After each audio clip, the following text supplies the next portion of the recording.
What if the one thing you were built to do is the one thing standing between you and the only thing you actually wanted? Imagine being designed, literally engineered from the ground up, to never leave the ground. Your whole body built for one purpose, your whole world mapped out before you ever had a say in it. And you still looked up at the sky every single day and thought, that's where I belong. Today, we're breaking down Planes, the Disney animated film about a crop duster who had absolutely no business racing against the fastest aircraft in the world, and did it anyway. This one is about more than just racing. Let's go. Meet Dusty Crofhopper.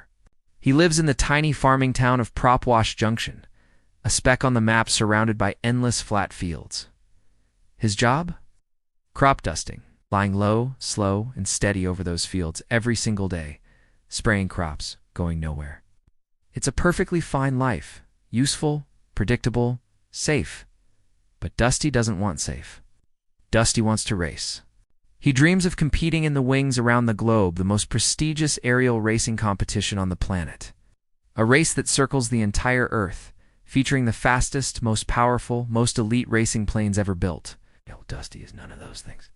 His best friend, Chug, a fuel truck with more enthusiasm than strategy, believes in him completely. His mechanic Dottie loves him, but is brutally honest. Dusty isn't built for racing. His body can't handle the stress. His engine isn't powerful enough. He is terrified of heights, which for a plane is about as career-limiting as it gets. But Dusty enters the qualifying race anyway. Against every odd, every expectation, and every logical reason to give up, he qualifies. The dream just became real, and now everything gets harder. To actually compete, Dusty needs a coach, someone who knows racing at the highest level, someone who can turn a crop duster into a contender. He finds Skipper, a legendary Navy Corsair, who lives as a recluse on the edge of Propwash Junction. Skipper is respected, decorated, and completely done with the world of flying. He trained elite pilots during the war. He's seen the best. And when Dusty shows up asking for help, Skipper's first answer is a hard no. But something about Dusty's refusal to accept that no, his stubborn, irrational, completely unreasonable belief that he can do this, gets through. Skipper agrees to train him. And this is where the film finds its real emotional engine. Because Skipper isn't just teaching Dusty to fly faster. He's teaching him to fly smarter, to read the wind, to use his size and agility, the very things that make him different from the elite racers, as advantages rather than liabilities. What looks like weakness from the outside can become a weapon in the right hands. But Skipper is also carrying something he hasn't told Dusty. A secret about his own past that explains exactly why he stopped flying and why training. Dusty means more to him than he lets on. The wings around the globe kicks off and Dusty is immediately spectacularly out of his depth. The competition is led by Rip Slinger, the defending world champion. Arrogant, ruthless, and backed by a full corporate team of the most advanced aircraft money can build. Rip Slinger isn't just racing to win, he's racing to dominate. To remind everyone that certain planes belong at the top and certain planes belong in the dirt. He looks at Dusty and sees a joke. The race takes them across the world from the American heartland to Iceland, Germany, India, China, Mexico. At each stop, Dusty meets a new set of international racing legends, each with their own personality, their own flying style, and their own story. Two of them matter most. Ishani, a beautiful, swift Indian racing plane who becomes Dusty's unexpected friend and confidant. She sees potential in him that most others dismiss. But she's also competing against him, which puts her loyalty in a complicated place. El Chupacabra, a wildly flamboyant Mexican racing plane who becomes Dusty's most enthusiastic and genuine ally. He's dramatic and ridiculous, and absolutely sincere in his friendship with Dusty. It's one of the warmest threads in the whole film. Stage by stage, Dusty holds his own. He doesn't win every leg. He gets knocked around, blindsided, and sabotaged by Rip Slinger's crew. But he keeps flying. He keeps showing up.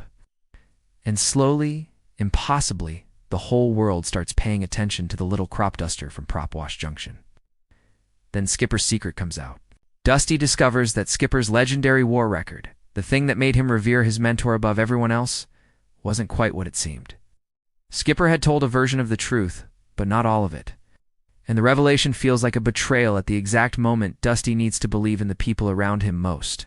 He pulls away. The trust breaks. And heading into the final legs of the race, Dusty is flying alone in every sense of the word. But then comes the moment that defines the whole film. During a brutal stretch of the race over the open ocean, Dusty's radio antenna is damaged. He's flying blind, no navigation, no communication, the ocean stretching endlessly in every direction, and a massive storm rolls in. It is Skipper who takes to the skies for the first time in years, facing his own fear, confronting his own past to fly out and find Dusty, to guide him home. The mentor who stopped flying finds the courage to fly again for his student, and Dusty, near the edge of giving up, finds something solid to hold on to. Dusty makes it to the final race.